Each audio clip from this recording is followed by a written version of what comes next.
మీ దగ్గర అంత టైం లేనప్పుడు క్విక్గా అయిపోయే ఈ రవ్వ వ్యాఫిల్స్ని ట్రై చేయండి. మీరు ఏదైనా బ్రేక్ఫాస్ట్లోకి ఆర్ స్నాక్స్లోకి కూడా మీరు సర్వ్ చేసుకోవచ్చు. కిడ్స్ చాలా ఇష్టంగా తింటారు. పైన క్రిస్పీగా లోపల సాఫ్ట్గా యమ్మీగా ఉంటాయి. సో చూసేద్దామా దీన్ని ఎలా తయారు చేయాలో.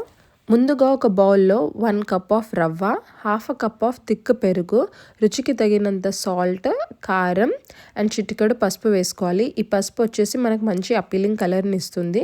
ఇవన్నీ ఒకసారి మంచి కలిపేసిన తర్వాత ఇందులోకి మనము కొద్దిగా వాటర్ యాడ్ చేసుకుంటూ బ్యాటర్ని అడ్జస్ట్ చేసుకోవాలి.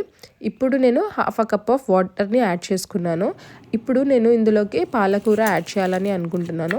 సో పాలకూర మనం పొడుగుగా కట్ చేసి అలాగే యాడ్ చేస్తే సో అది తినేటప్పుడు తీగల్లాగా వస్తుంది. కిడ్స్కి అంత అపీలింగ్గా ఉండదు తినడానికి.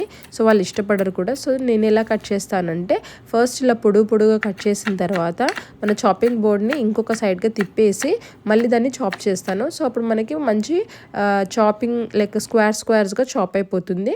అది తీసుకొని వచ్చి ఇందులో బ్యాటర్లో యాడ్ చేసుకుంటాను.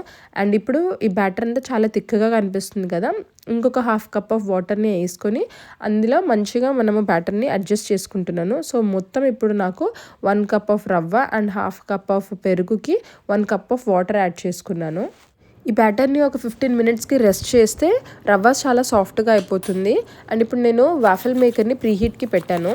అప్పుడు ఆ టైంలో మనము ఇందులోకి 1 టీ స్పూన్ సోడా లేకపోతే ఈనోని యాడ్ చేసుకోవాలి. మంచిగా రేజ్ అవుతుంది మనకి వాఫిల్స్. అండ్ దాని తర్వాత వాఫిల్ మేకర్ని బటర్తో గ్రీస్ చేసుకొని ఈ బ్యాటర్ అందులోకి ట్రాన్స్ఫర్ చేసుకొని మనము వాఫిల్స్ని చేసుకోవడమే. మనకి మంచిగా సైడ్స్ అండ్ పైన క్రిస్పీగా అండ్ లోపల చాలా సాఫ్ట్గా చాలా యమ్మీగా ఉంటాయి. మీరు కూడా మీ కిడ్స్కి ఇది ట్రై చేసి మీకు ఎలా కుదిరిందో నాకు కమెంట్స్లో చెప్పండి. Thank you for watching.